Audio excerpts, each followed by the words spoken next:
Hello everyone, good morning. আমি অনুমিতা, সুন্দরবনের একটা ছোট্ট গ্রাম থেকে আরও একটা নতুন ব্লগে তোমাদের সবাইকে জানাই অনেক ভালোবাসার অনেক স্বাগত। আই হোপ তোমরা খুব ভালো আছো, সুস্থ আছো। আমিও মোটামুটি বেশ ভালোই আছি। তো আমাদের বয়াম ছিল না, মানে আগে তো দেখা যেত ছোটোবেলায় প্রচুর পরিমাণে কাঁচের বয়াম আছে, কিন্তু এখন না একদমই এই বয়ামগুলো আর দেখা যায় না। তো বেশ কয়েকদিন হলো আমাদের এই বয়াম দুটো কিনে এনেছে, কিন্তু সেইগুলো না আমি পরিষ্কার করিনি। তো আজকে ভাবলাম যে না, এবার তো আমাকে আমসত্ত্বটাও রাখতে হবে, সাথে আমের আচারটাও রাখতে হবে। তার জন্য দেখো এখানে হচ্ছে বয়ামের মধ্যে জলটাও কিন্তু দিয়ে নিলাম, আর এটা হচ্ছে গরম জল দিয়ে ভালো করে কিন্তু পরিষ্কার করে নিচ্ছি। আমার ভুল হচ্ছে কিনা অবশ্যই তোমরা কমেন্ট করে জানিও। সত্যি কথা, কেউ কিছু না বলে দিলে না, বা ভুলটা না ধরিয়ে দিলে একটুও ভালো লাগে না। যাই হোক, বয়ামটা দেখো ভালো করে কিন্তু আমি এখন এটাকে ধুয়ে নিচ্ছি। আর কে কোথা থেকে আমার ব্লগটা দেখছো অবশ্যই তোমরা কমেন্ট করে জানিও। চ্যানেলে নতুন বন্ধু হয়ে থাকলে চ্যানেলটা সাবস্ক্রাইব করে পাশে থেকো। দেখো আমি কিন্তু বেশিরভাগ সময় কিন্তু উনুনে রান্না করি, তাতে করে আমার অনেকটাই কিন্তু গ্যাসটা সাশ্রয় হয়। যে গ্যাসটা আমার 2 মাসে হয়তো শেষ হয়ে যেত, সেই গ্যাসটা কিন্তু আমার 5 মাস 6 মাসও কিন্তু হয়ে যায়, কিচ্ছু বলার নেই। আর গ্রামের মানুষ মানেই বুঝতে পারছো, কাঠঘুঁটে তো এমন হতেই পারে, কাঠঘুঁটেতে রান্না করলে অনেকটা সাশ্রয়ও হয়। সেই জন্য দেখো বেশিরভাগই চেষ্টা করি আমি উনুনে রান্না করার। আর আবারও যে গ্যাসে রান্না করি না সেটাও কিন্তু নয়, কিন্তু এই তো প্রায় 1.5 মাসের কাছাকাছি হলো আমি একেবারেই কিন্তু গ্যাসে একেবারেই যে কম, সে তার থেকেও কম কিন্তু রান্না করছি। যাই হোক, ভাতটা এদিকে আমার হয়ে গেছে, এখন তরকারি করতে হবে, সেই জোগাড়টাও কিন্তু করতে হবে। আর এই ব্লগটা যে কবেকার ছিল সত্যি সেটাই ভুলে গেছি। ব্লগ শ্যুট করি, কিন্তু ব্লগগুলো না আর এডিট করে তোমাদের মাঝে দেওয়াই হয় না। তো সেই জন্য ভাবছি যে অলসতাটা কম করে যদি একটু কাজটা করতে পারতাম তাহলে হয়তো ভালোই হতো। অলসতা বলতে শুয়ে বসে থাকা নয়, আসলে সংসারের কাজ করতে করতে না এই যে ভিডিওর কাজ করার যে মানসিকতা, সেটা না একেবারেই কমে গেছে। আসলে প্রচুর পরিমাণে না টায়ার্ড হয়ে পড়ি, কষ্ট হয়, চলতে পারি না, তার জন্যই কিন্তু এতটাই সমস্যা হয়। এদিকে দেখো গতকালকে বাজার থেকে নিয়ে এসেছিল যে সবজিগুলো, সেইগুলো না আমার বের করা হয়নি, সেইগুলো এখন বের করে নিচ্ছি। আর ওদিকে উনুনে কিন্তু জলটা এমনিই দিলাম, এটা আবার তরকারিতে আমি পরে দিতে পারবো, যেহেতু এখন আমার তরকারিটা রেডি হয়নি, ওদিকে উনুনটা জ্বলেও যাচ্ছে, তার জন্যই কিন্তু জলটা ওদিকে বসিয়ে দিয়েছি, যাতে করে এই জলটা আমি পরবর্তীকালে আবারও কিন্তু লাগাতে পারি। এদিকে দেখো ঢ্যাঁড়সটাও কেটে নিচ্ছি, কারণ ঢ্যাঁড়স দিয়ে রান্না করব। আর ইদানিং না ঢ্যাঁড়সটা আমি অনেকটা বেশি খাচ্ছি, কেন জানি না। যাই হোক, তোমরা যারা ভিডিও বানাচ্ছ অবশ্যই মন কান দিয়ে ভিডিও বানাও, ভিডিওতে ভিউজ আসুক আর না আসুক। দেখো আমার কিন্তু অনেক এমন ভিডিও আছে যে ভিডিও কিন্তু 1 বছর 1.5 বছর আগেও পোস্ট করেছি, সেই সব ভিডিওতে দেখছি এখন ভিউজ আসছে। সেই জন্য কিছু বলার নেই যে কোন ভিডিওতে কখন কিভাবে ভিউজ আসবে। তাই ভিউজ আসছে না বলে তোমরা কিন্তু কখনোই ভিডিওটাকে ডিলিট করে দেবে না, তাহলে কিন্তু তোমাদের চ্যানেলেরই ক্ষতি হবে। আর সাথে সাথে ভিডিওটা যে পরবর্তীকালে ভিউজ আসতো না তারও কিন্তু কোনো রকম গ্যারান্টি নেই। এখানে দেখো উচ্ছে আলুটা কিন্তু আমি ভাজা করছি, আসলে কখন যে কোনটা করছি সেটা আমি নিজেও বুঝতে পারছি না। এদিকে দেখো এই যে পটলটা কষিয়ে নিচ্ছি, পটল আলু দিয়েও তরকারি করব, উচ্ছে আলু ভাজা করলাম, ঢ্যাঁড়স দিয়েও হচ্ছে রান্না করেছি।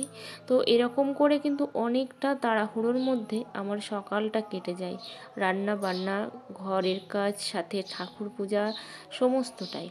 তো এখানে দেখো পটলটা আমার ভাজা হয়ে গেছে বেশিটাই, মানে 80% কিন্তু ভাজা হয়ে গেছে। তারপর আমি কিন্তু আলুটা এর মধ্যে দিয়ে দিয়েছি, দিলে বাকি 20% পটলও কিন্তু ভাজা হয়ে যাবে। আর পটলটা বেশি করে ভেজে নিলে না খেতেটাও অনেকটা ভালো লাগে। এটা না আগে বুঝতাম না, কিন্তু পরে বুঝলাম। তো এখানে পটল আলু দুটো ভাজা হতে থাকুক, সাথে হচ্ছে আমি একটু এইদিকে বেটে নিই সরিষা।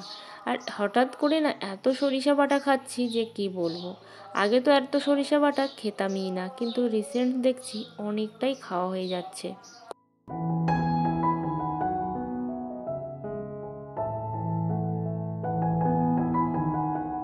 যেহেতু সরিষাটা আমি অল্প করেই বাটি, তার জন্য কিন্তু মিক্সিতে দিলে হয় না।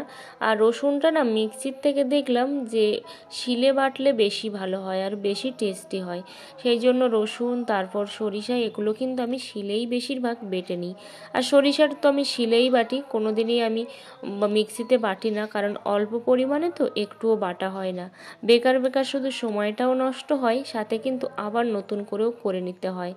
তো দেখতে পাচ্ছ, শুধুমাত্র যে আমি ভিডিওর স্পিড বাড়িয়ে দিয়েছি সেটা কিন্তু নয়, সত্যি আমার প্রচণ্ড স্পিডে কাজ করতে হয়।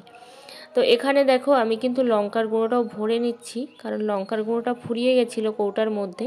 আর এই লঙ্কার গুঁড়োগুলো আমার মা পাঠিয়েছিল অনেক দিন আগে, হলুদ গুঁড়ো আর সাথে হচ্ছে লঙ্কার গুঁড়ো। তো সেটাই এখন কিছুটা তরকারিতে দিয়ে নিলাম আর কিছুটা কৌটার মধ্যে ভরে নিলাম। আর যেহেতু দুটো কৌটা, একটা নিরামিষি কৌটা একটা আমিষি কৌটা, সেই জন্য কিন্তু দুটোর মধ্যে আলাদা আলাদা করেই ভরে নিতে হয়।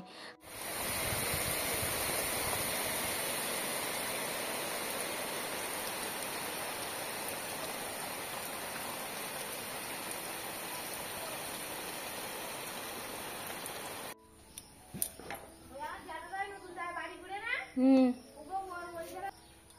এই রামরুলটা ভালো না, আমাদের এই সাদা রামরুলটা ভালো। ওই রামরুলটা আর এই রামরুলটা একদম জল মতো, এখন জল, তাই পোকা, তাই পোকা।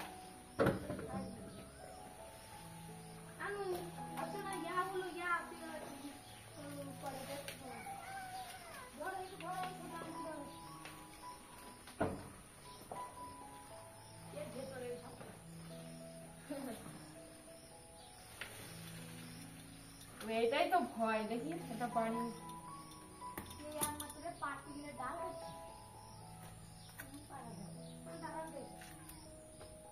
আমাদের পুকুরে স্নান করতে এসেছিল একটা বাচ্চা আর সাথে ওর মা। তো সেই জন্য দেখো আমি কিন্তু জামরুল পেড়ে পেড়ে দিচ্ছিলাম আর দেখছিলাম কোন জামরুলে কতটা পোকা আছে, কারণ প্রচুর পরিমাণে পোকা হচ্ছে জামরুল কেন, যে কোনো ফলের মধ্যে। এখানে দেখো আমার হাজব্যান্ড আবার কিন্তু পুকুরে নেমেছে মাছ ধরার জন্য, সাথে সাথে আমিও চলে আসলাম। আর যেহেতু বৃষ্টি হচ্ছে তার জন্য কিন্তু প্রচুর পরিমাণে কাদাও আছে। তো দেখা যাক কতটা মাছ পাওয়া গেছে, তোমাদের সঙ্গে তো অবশ্যই শেয়ার করব, কারণ কোনো কিছুই তো তোমাদের সঙ্গে শেয়ার না করে থাকি না।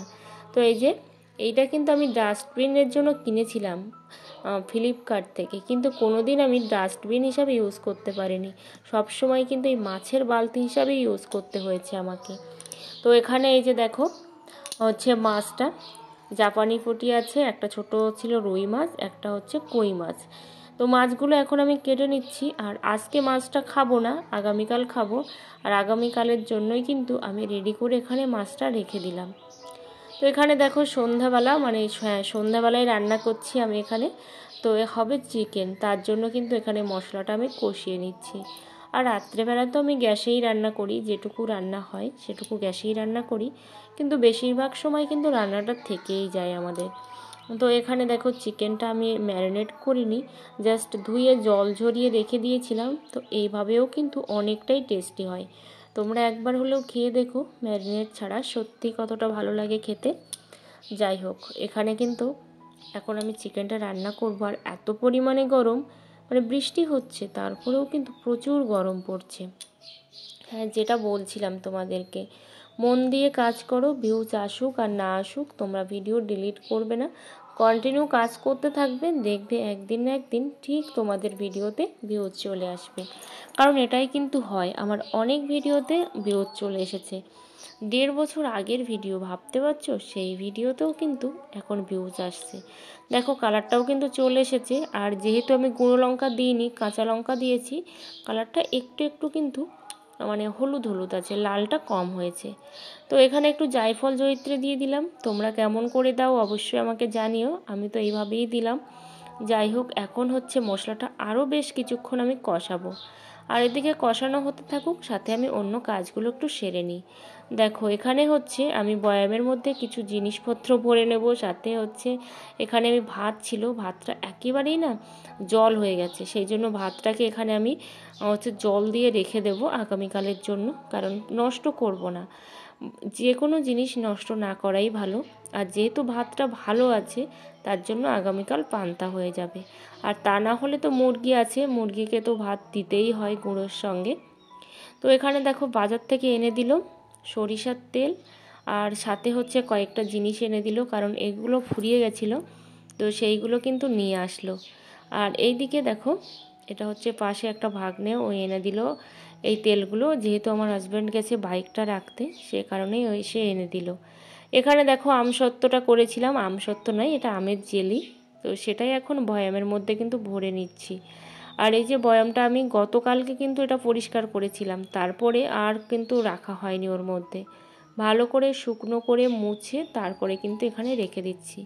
আর এখানে দেখো আমার কিন্তু একটা চপ দিয়ে গেল, ভেজিটেবল চপ, তো সেই চপটা এখন খাবো। যদিও আমার এই ফাস্টফুড জাতীয় জিনিসগুলো আমার অতটাও ভালো লাগে না, বা ইচ্ছা করে খেতেই হবে ওরকম কোনো ব্যাপার নেই, তো সেই জন্য ওর প্রতি অতটা কোনো ইন্টারেস্টও আমার জাগে না যে আমি খাবো। যাই হোক, এত সুন্দর হয়েছিল এই যে আমের যে আচারটা, তো সেটা রেখে দিলাম। তারপর বাকি আমগুলো দেখো এখানে হচ্ছে আমি ভালো করে করে নিচ্ছি, কাঠটা বের করে নিচ্ছি। যেহেতু এখন বৃষ্টি হচ্ছে, আমসত্ত্ব এত সহজে দেওয়া যাবে না, আর এখন রাত্রেবেলা, তো আগামীকাল যদি রোদ্দুর হয় দেব, আর না হলে ফ্রিজের মধ্যে রেখে দেব। ওইভাবেই কিন্তু বেশ কয়েকদিন ভালো থাকবে। আর কেমন কেমন হচ্ছে অবশ্যই তোমাদেরকে সেটাও কিন্তু জানাবো। আর চ্যানেলে নতুন বন্ধু হয়ে থাকলে চ্যানেলটা সাবস্ক্রাইব করে পাশে থেকো, এটা তোমাদের রিকোয়েস্ট। যারা আমার ভিডিও দেখছো তোমাদের সবাইকে অনেক অনেক ভালোবাসা রইল। দেখো এখানে কিন্তু আমি বের করে নিয়েছি, আর বাকি যতটা আছে আস্তে আস্তে কিন্তু এইভাবে বের করে করে ফ্রিজের মধ্যে রেখে দেবো। তো এই যে দেখো এখানে হচ্ছে ভান্ডারটা বের করে নিয়েছে, দেখতে পাচ্ছ ওর মুখটা কতটা বড়, আসলে অনেকবার টাকা বের করা হয়েছে তো সেই জন্য। তো এখানে এর মধ্যে আছে 30 টাকা, তো এটা হচ্ছে রেখে দেব।